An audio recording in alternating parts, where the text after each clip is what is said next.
E também, pessoal, é importante a gente falar das características dos regimes nazifascistas. Então, características aqui deles, né? Primeira característica importante aí é o nacionalismo exacerbado, pessoal, em excesso, tá? Então, a nação é a instituição mais importante e os interesses da nação estão acima dos interesses dos indivíduos. Ou seja, o interesse do Estado, ele está na frente do interesse individual. O interesse da pessoa fica em segundo plano. Em primeiro plano, o interesse do Estado, tá? Foi a ideia de que a Itália é a maior nação do planeta e precisa figurar no contexto internacional como tal, né? Então, há aqui essa questão do nacionalismo, pessoal. Na Itália, por exemplo, você tem uma inspiração e resgate do Império Romano de 27 a.C. a 476 depois de Cristo. Vamos lembrar, pessoal, que o Império Romano ele foi o maior império do planeta, né? Do Ocidente. A gente consegue ter tranquilidade e assegurar isso, né? Pega do norte da África até a Inglaterra, Reino Unido e boa parte da Europa, né? Chegando praticamente na divisa com a Ásia. Então pega uma região enorme, né, da antiguidade.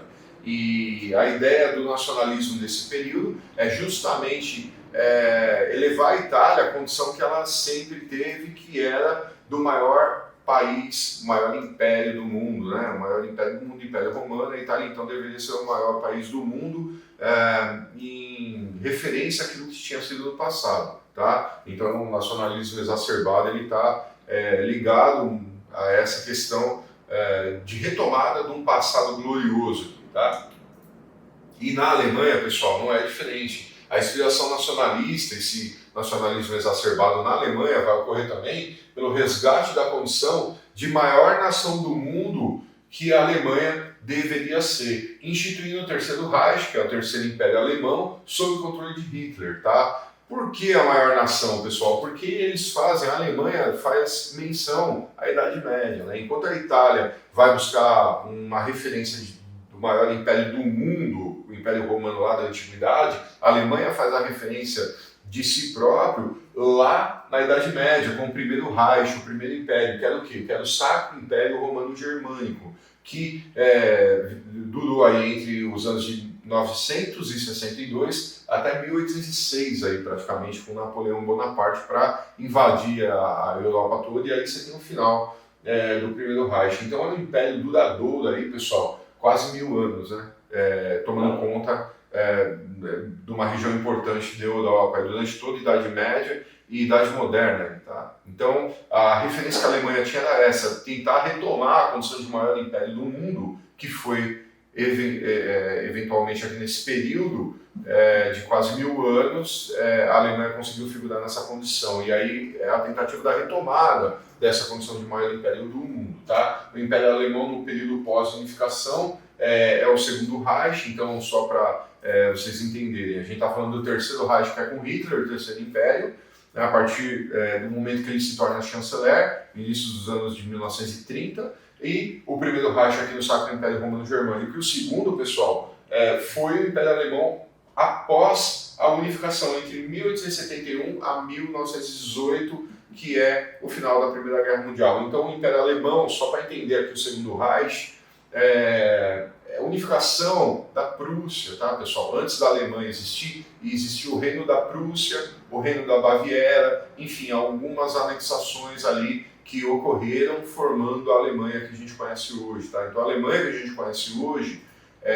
aos moldes daquilo que aconteceu na Itália, que eram reinos italianos que se unificaram, a Alemanha vai ser a mesma coisa. São reinos alemães, tá? Que vão se unificar, formando o país que a gente conhece como Alemanha hoje, tá? Com o tamanho que ela tem hoje, a proporção geográfica, a unificação desses reinos alemães, tá? E o Segundo Reich foi justamente esse período pós essa unificação, entre 1871, unificação da Alemanha, até o final da Primeira Guerra Mundial, tá? Então, só para vocês entenderem o que foi o primeiro, o segundo e o terceiro Reich. Aí caiu lá na prova essa palavra, Primeiro Reich, Terceiro Reich, o que é? Agora vocês já sabem, tá?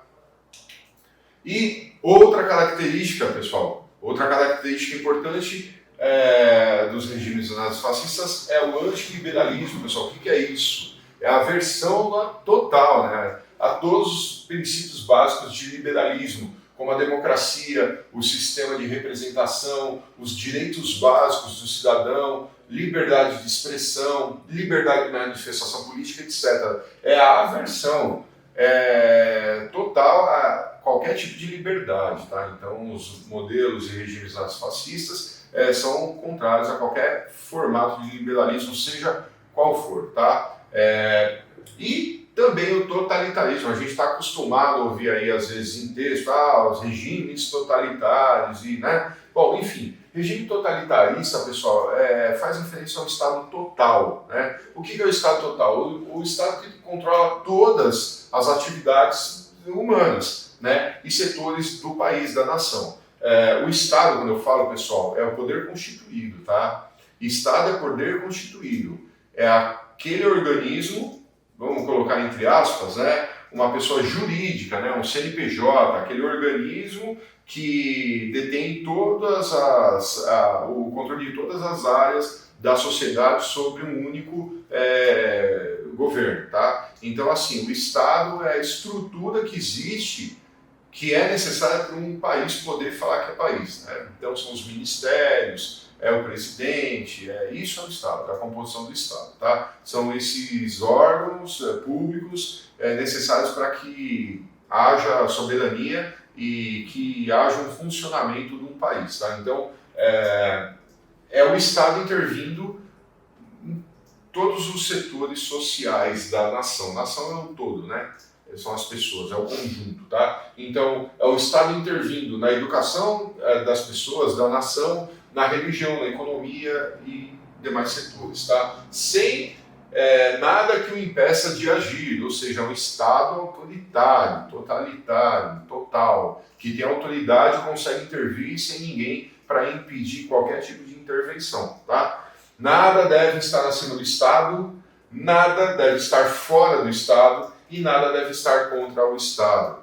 Mais uma máxima aqui dos regimes totalitários aí, tá? Beleza? A Alemanha soube fazer isso com muita presteza no período de Hitler. Itália também, né? Se a gente for entrar numa discussão, existem algumas pesquisas e algumas correntes de pesquisas de história, alguns historiadores que dizem que apenas a Alemanha pode ser considerada, a Alemanha nazista pode ser considerada um regime totalitário, porém você tem alguns outros historiadores, algumas outras linhas de pesquisas que dizem que não, que na verdade a Itália também, de Mussolini, Itália fascista, também exerceu um formato de governo totalitário, tá certo, pessoal? Na dúvida, toda vez que você ouvir essa palavra totalitarismo, você tem que lembrar da Alemanha no primeiro plano e a Itália na sequência, tá? Hoje o que a gente vê em questões aí é a referência de totalitarismo nos formatos nazifascistas, tá? Beleza? Então, para efeitos de prova, de concurso público e tal, é importante a gente sempre tentar lembrar e anexar a palavra totalitarismo, a Alemanha nazista e a Itália fascista, tá? Fazendo assim a gente vai conseguir acertar as questões, tá certo? Mais uma característica, partido único, pessoal, importante aqui, tá?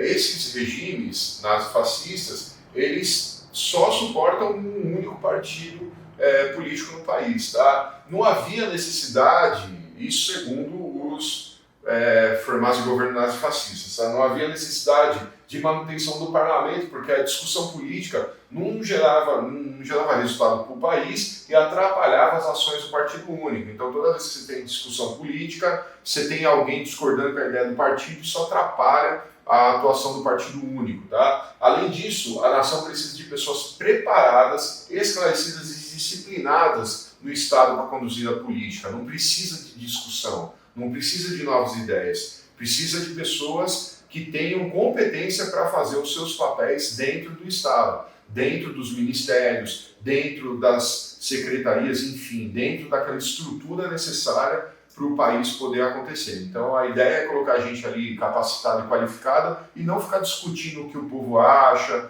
o que seria melhor e assim por diante. Tá? Então por isso um partido único sem grandes discussões ou debates. Tá? A ideia era ser um governo realmente autoritário que não abria espaço, como eu disse antes, não havia liberalismo, né, político e nenhum outro tipo de liberalismo, certo?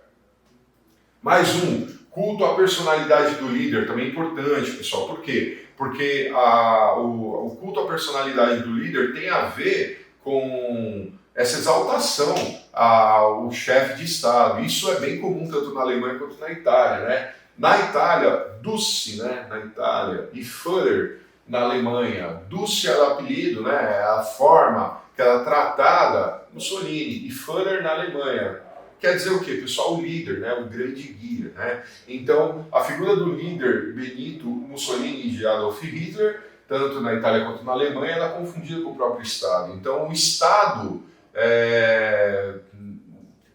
era conduzido por um líder que era tão líder e tão absoluto que se confundia a função de chefe de Estado com o próprio Estado. Né? Então, o Estado alemão é Hitler, nesse momento, o Estado nazista ali é Hitler, o Estado italiano fascista é Mussolini, não haveria condições de substituir esse líder. Você não está dizendo, a gente não está falando aqui de um Estado que é governado por pessoas, a gente está falando de pessoas que são reconhecidas como o próprio Estado, tá? Pela população, pela conjuntura política da época. Tá? Tinha caráter de salvador do país, por isso que é o personalismo, né? Por isso que a personalidade é uma pessoa apenas. Você tem aqui o caráter salvador daquele país, e vamos lembrar que a Alemanha está passando por uma situação crítica na economia, a Itália também, pós-Primeira Guerra Mundial, e que iria tirar esses países da crise que assolava a Itália e a Alemanha após o final da Primeira Guerra, quando eles perderam, né? E aí saíram realmente com um prejuízo muito grande, tá certo? Então, culto à personalidade do líder, tem que lembrar disso, tá? Adoração ao líder, né? A fé cega ao líder, o apoio incondicional a qualquer coisa que o líder propor. Anticomunismo, mais uma característica, aversão o quê? A luta de classes, pessoal. Os nazifascistas entendiam que a união entre as classes com a mediação do Estado, que é do Estado mediando o operário da fábrica e o chefe da fábrica, né? A ideia era que o Estado, o representante do Estado, controlasse a relação entre burguesia e operário. Tá? Então, camponeses latifundiários também, né? O dono da propriedade de terra como um trabalhador do campo, em prol do quê? Do desenvolvimento da nação. Então, não tem que ter luta de classe, não tem que ter greve, não tem que ter palanque, não tem que ter contestação, tem que haver entendimento e obediência, tanto do patrão quanto do empregado, para o Estado. Por quê? Porque esses dois, patrão e empregado, vão trabalhar em prol do crescimento do Estado. E o Estado, ele vem antes do interesse, o interesse do Estado, ele vem antes do interesse da pessoa, tá? Então, os interesses individuais, eles ficam em segundo plano, tá? Em primeiro plano do Estado, então por isso que não tem que ter luta de classe, mais uma característica dos regimes nazifascistas, tá? Criação do corporativismo.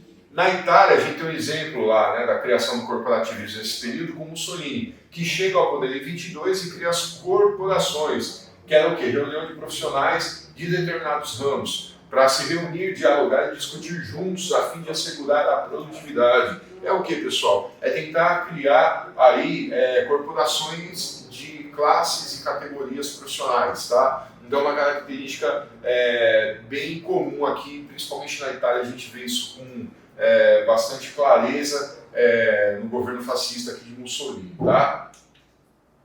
O expansionismo, pessoal, fundamental. Esse aqui tem que lembrar sempre. O expansionismo, pessoal, está amparado aqui na teoria do espaço vital, que foi o que eu falei ali atrás, que alguns slides anteriores, a questão da própria Alemanha, que precisava ter novos territórios para poder aí então conseguir fechar aquele plano de unificar os povos germânicos em um único império sob um único líder. Tá? Então, teoria do espaço vital, na prática, invadir e conquistar novos territórios para o desenvolvimento pleno da nação. Tá? Novas fontes de matéria-prima e novos mercados consumidores. No fundo, era isso, tá, pessoal? A gente tem a teoria do espaço vital de uma forma quase romântica, né? Em falar que há o interesse de unir os povos germânicos que falam a mesma língua, que têm a mesma cultura, para viver em um único país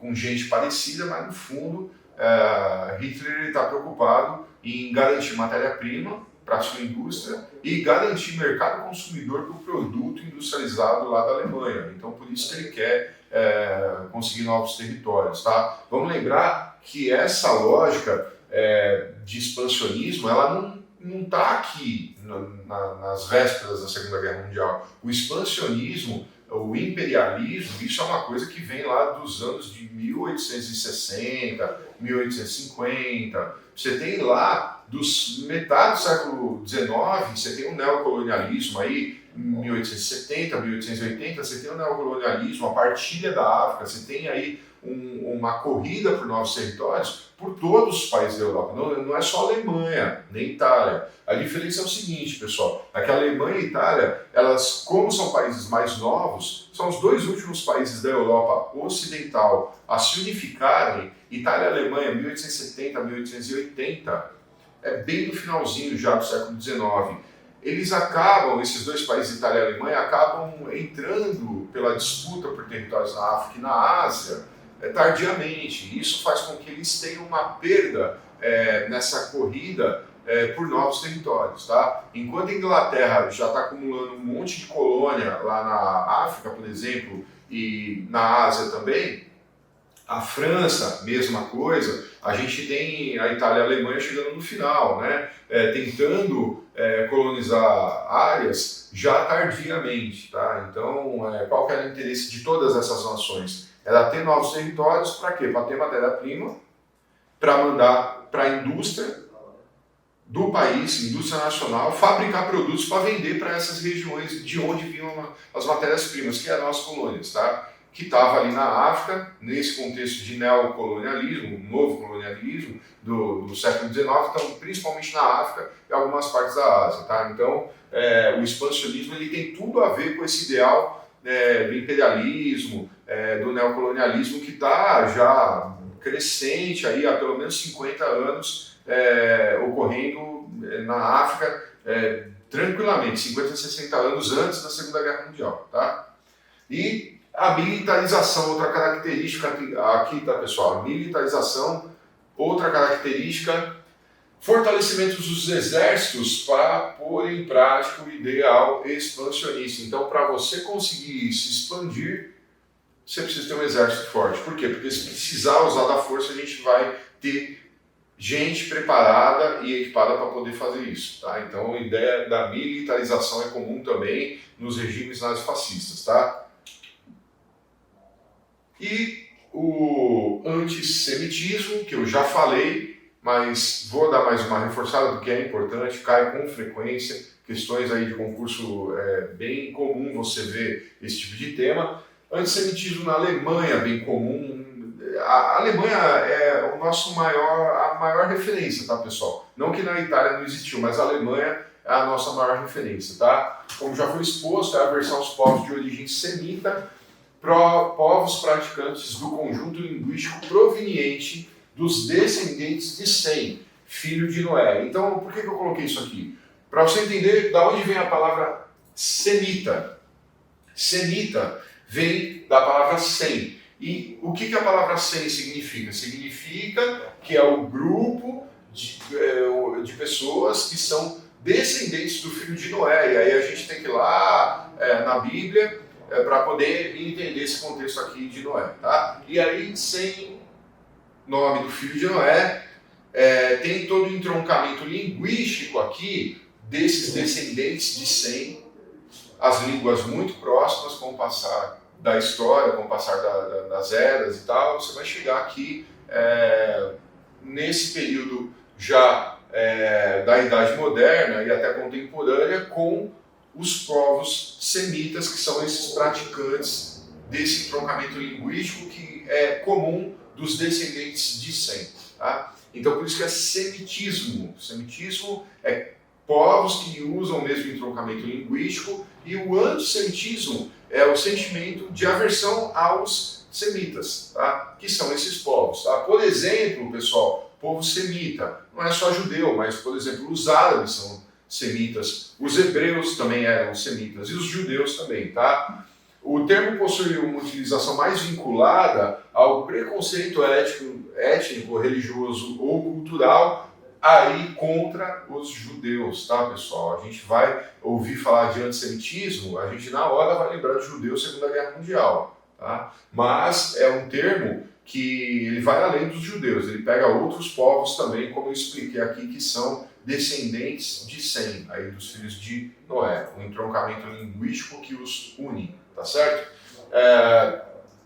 Uma característica comum desses povos semitas é que não acreditam em Jesus Cristo como Messias, Filho de Deus. Né? Eles entendem que Jesus Cristo foi, sim, o maior dos profetas, principalmente os árabes, né? Eles entendem, né, que Jesus Cristo foi o maior profeta que já passou pelo planeta Terra, porém não é o Filho de Deus. Né? Os judeus também entendem que não, que o Messias, Filho de Deus, será enviado ainda virá para a Terra para poder aí, fazer justiça em relação à questão bíblica do retorno à Terra sagrada, de poder viver na Terra Sagrada, e aí tem todo um contexto aí que não convém ficar tratando, porque daí a gente sai muito de Segunda Guerra Mundial e vamos começar a estudar história antiga, tá?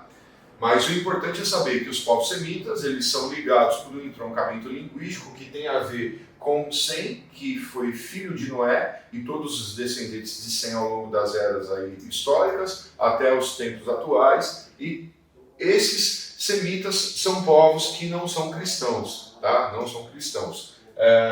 E para todos os efeitos, quando você ouvir falar de antissemitismo, na hora você vai lembrar de judeu. Aqui, no contexto da Segunda Guerra Mundial, a perseguição deles por Hitler, tá certo? Então, é importante detalhe aí para a gente lembrar. Racismo também está ligado, né? Outra característica, na Alemanha também muito forte, não que não tenha ocorrido na Itália, mas na Alemanha a grande referência, que é a ideologia nazista que partia e acreditava na suposta superioridade da raça germânica, a raça ariana. Então, pessoal, quando fala de racismo, a gente já tem que lembrar que os alemães entendem que existem raças superiores e raças inferiores. Isso está ligado ao quê, pessoal? Esse ideal de superioridade de raça está ligado ao darwinismo social e vai levar o quê? Os nazistas a perseguir todo tipo de minoria existente na Alemanha, principalmente os judeus. Então, assim, pessoal, sim, ocorre o racismo. O racismo na Alemanha nesse período, ele está ligado a essa condição de raça superior, que seria a raça ariana, que são os germânicos brancos, cabelos e olhos geralmente claros, tá? Raça pura. Então, a ideia disseminada por Hitler é que o povo germânico é o povo superior e deveria, por ser o povo superior, destruir os povos inferiores, tá? Exterminar os povos superiores e expurgar esses povos. Então, pessoal, qual seria a lógica da ideia do racismo aqui na Alemanha com Hitler? É que os germânicos, né, seriam a raça superior ariana porque são brancos, de olhos e cabelos claros, geralmente, e por serem aí representantes da raça superior ariana, deveriam combater e expurgar aí e higienizar, até esse termo era usado na época, as raças inferiores. Tá? As raças inferiores são aquelas raças que são miscigenadas, que são impuras, né? Que são ali misturadas, que são raças que não devem existir. Tá? Então a ideia de Hitler seria isso. Tá? E se amparava o tempo todo no darwinismo social. E o darwinismo social, pessoal, só para a gente entender, Charles Darwin, né, foi o cientista que desenvolveu, né, a teoria da evolução das espécies, tá? Então Darwin ele vai trabalhar muito com a evolução das espécies, né? Então, segundo a teoria da evolução das espécies, haveria espécies que permaneceriam vivas no planeta Terra, espécies animais, tá? E outras que desapareceriam com o passar do tempo por serem raças inferiores, não aptas a viver no planeta Terra, tá? Isso para animais, tá? O darwinismo social ele usa isso para sociedades e para povos, tá? Então seria essa a analogia aí que era feito a partir dessa teoria, tá? Então, darwinismo social é um conjunto de teorias que defende a superioridade racial entre os povos do mundo. Surge no Reino Unido, América do Norte e Europa Ocidental na década de 1870. Tá?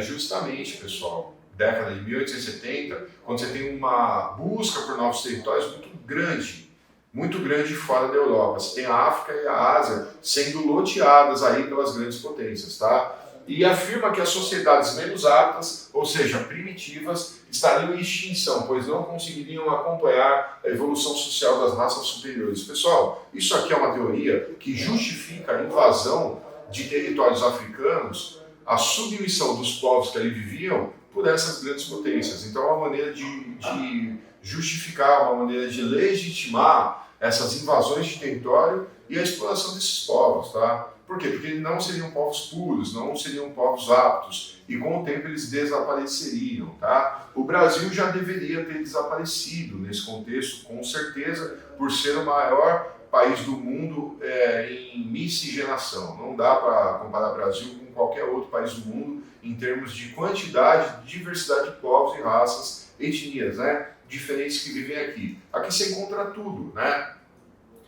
O entroncamento básico, o Brasil já começa com a miscigenação do europeu, do português, né, europeu, do índio, e aí uma diversidade de etnias indígenas aqui no Brasil, e com o negro africano, tá? Então os povos africanos, eles chegam aqui por conta do processo de escravidão, os europeus chegam aqui por conta do processo de expansionismo lá em 1500 e encontram os índios aqui. Então, o Brasil já começa com uma miscigenação totalmente clara, né? Lá desde 1500 do seu encontro aí, né, pelos portugueses, né, do continente todo. E com o passar do tempo isso aumenta, né? Então, no Brasil se encontra gente de tudo que é lugar do planeta, né? De japoneses até mexicanos, qualquer outra etnia você encontra com facilidade, né, aqui no Brasil. Então, segundo a teoria do darwinismo social, a gente